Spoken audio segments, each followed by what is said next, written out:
My name is John Forrest. And you used to work on these beasts? I Yeah? was in charge of the refurbished program Wow. at Doncaster. You worked in Doncaster Works? Yeah. Oh, wow. I was responsible for when they were train heated and all that. Wow. And I came from Derby and worked at Doncaster for 2 years.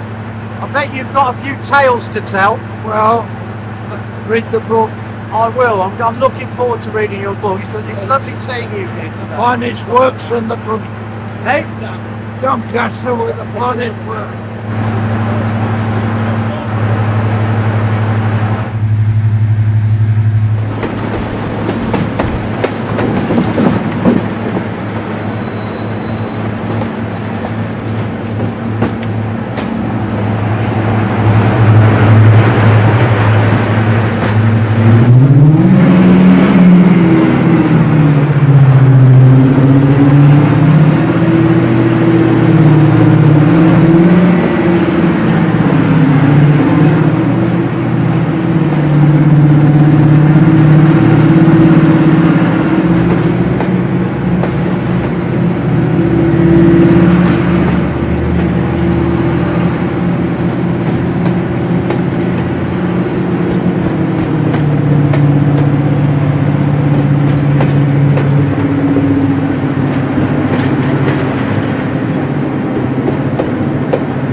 How long have you worked at the DPS? And I notice on your sweatshirt it says Coily Support Crew. So yes. You've had quite an involvement with the Celtics.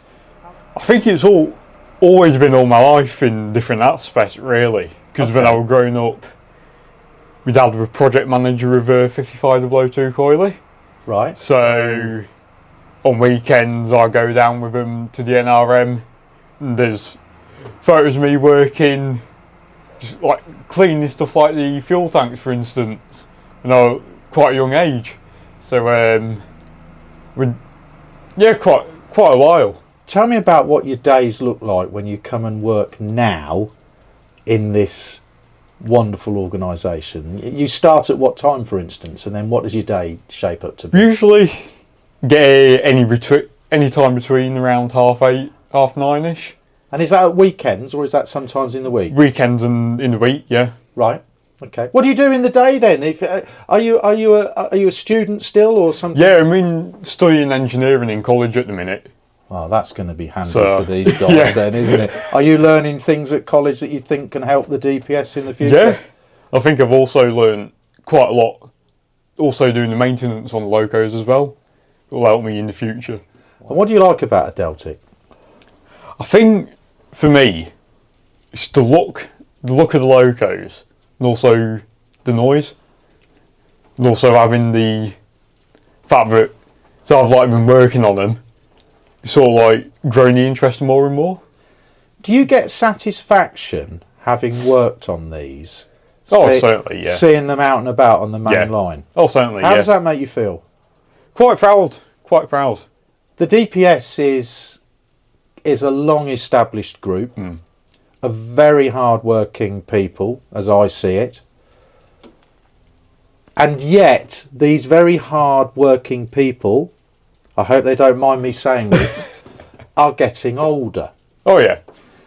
So how does this keep going in the future over the next 10, 20, 30, 40 years? Have you got any ideas on how we can keep this Deltic movement and legacy moving forward? I think what we need is quite a lot of the youth of today.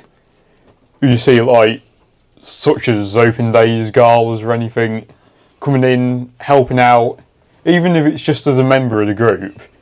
Really, having the youth today would help in the future. And what would they get out of it? I know they'd be volunteering. What would they get out of that? I think they'd probably get out a lot of satisfaction. Right. Say, any job you do, you can be like, yeah, I've worked on that loco. Do you have to learn all these skills to be able to do what you do? Does somebody show you here? Yeah. So when all these older gentlemen retire, the younger people need to have the knowledge, don't they? Oh, certainly, yeah.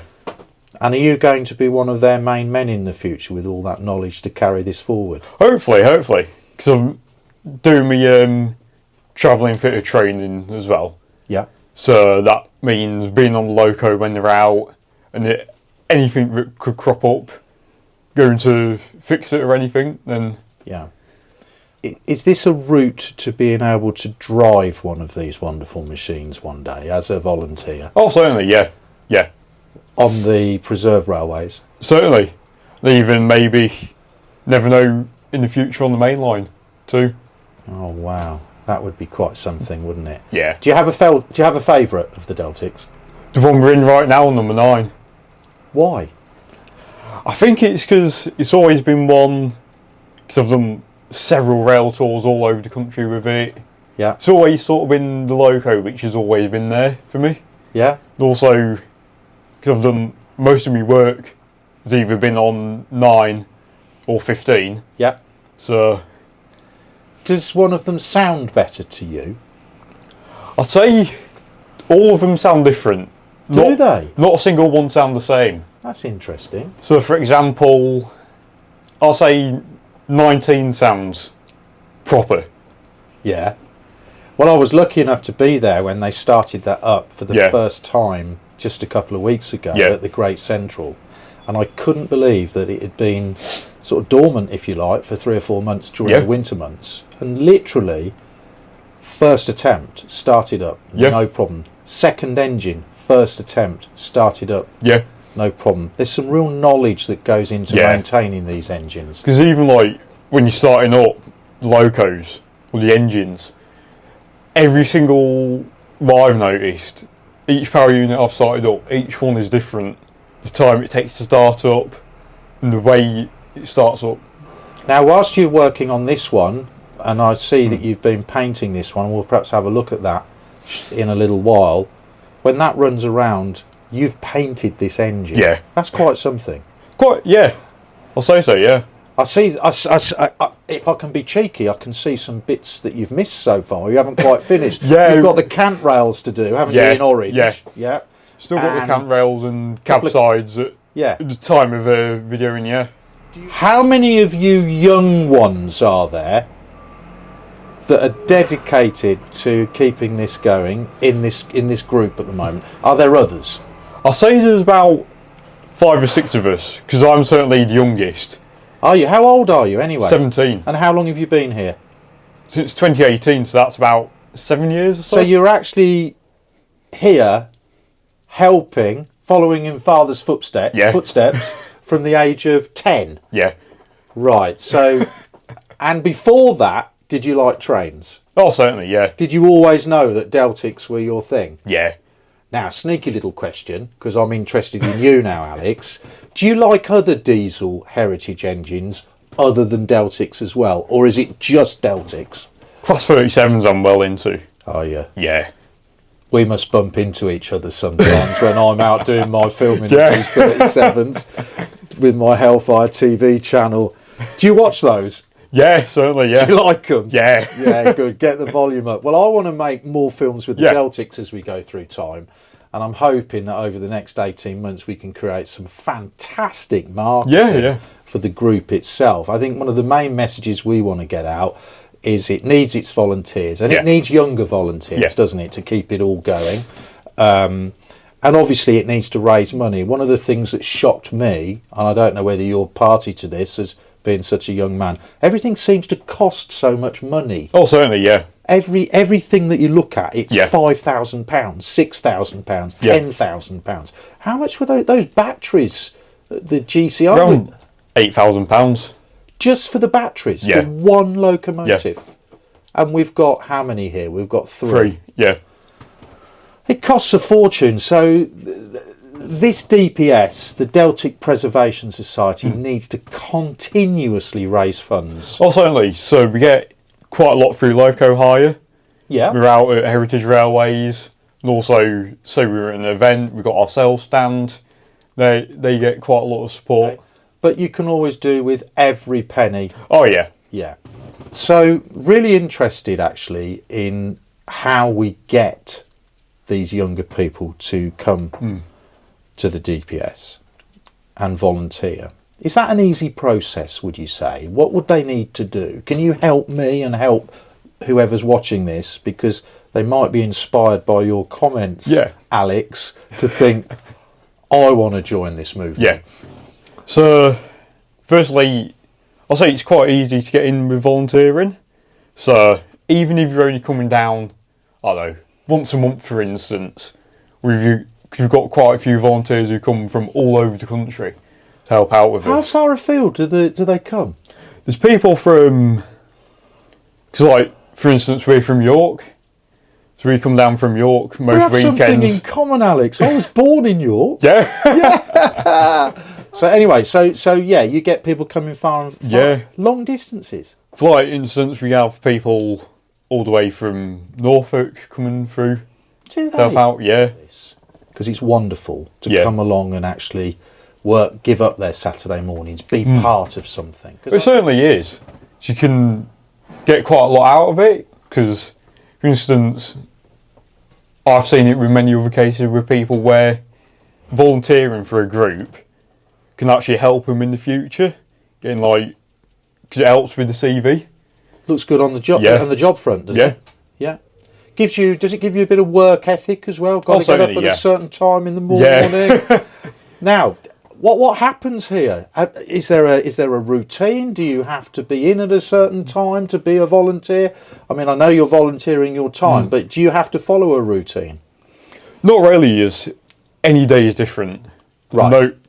No day is really the same. Any day is different. Every job is different. Okay. All of it helps. All of it helps.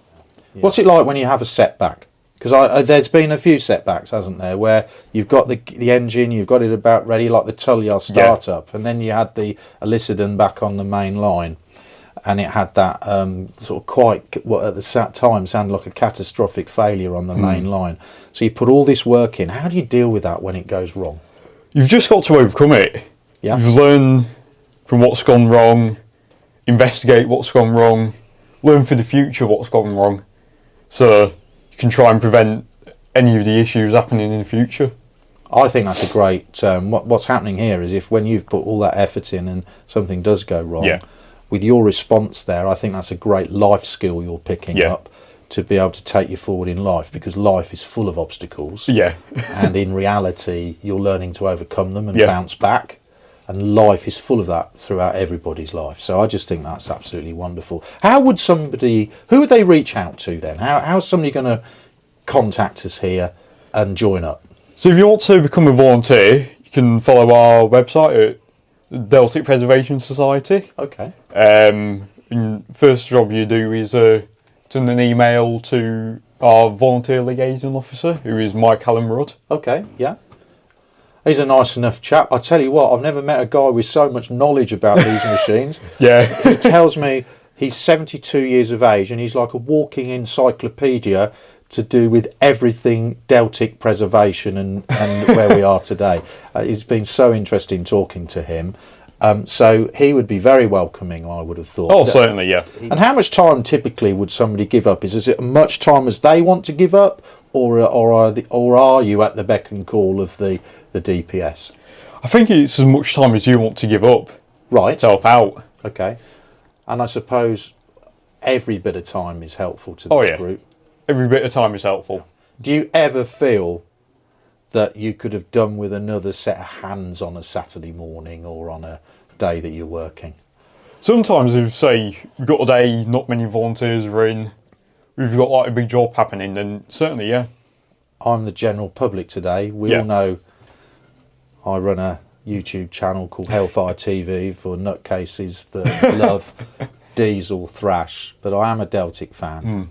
And I know that winds up some of my friends, because not everybody likes Deltics as well, do you? Have you noticed this? Yeah, quite a lot. Yeah. I think it's mainly due to the fact... 2 engines?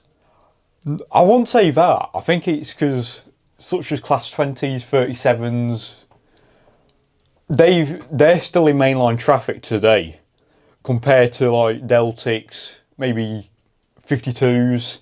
Yeah. Sometimes with Class 40s as well. Yeah. It's mainly because of the fact they got retired early in BR service. Yeah.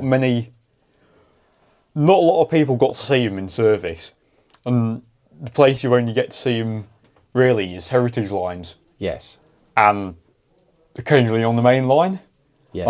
I would say seeing the locos on the main line and riding behind them is a completely different experience to Preserve Railway. Yes. And I think maybe because they're so powerful, when they're on the preserve lines, they get up to power quite quickly. Yeah. Whereas a 20 and a 37 can still thrash. Yeah. Is that what you're alluding to? Yeah. I've thought that. And I've also thought that sometimes it's envy. 55s were 3,000 plus horsepower engines. And they were typically the most powerful diesel production locomotive from 1960s. And there are people, because they were on 2 engines, I've found people moan about that and go, oh, they need 2 engines. Truth is they're magnificent on 1 engine, aren't they? Certainly, yeah. Yeah, and I think actually they function slightly better on the preserve lines as 1 engine, because you get more thrash, don't you? Oh, certainly, yeah. Yeah, okay, good. Well, Alex, it's been an absolute pleasure. If there's anything you want to say to anybody that's looking in, please do. But I'm so grateful for you spending your time. Yeah, thank you. Yeah, no, it's been really good. Thank you.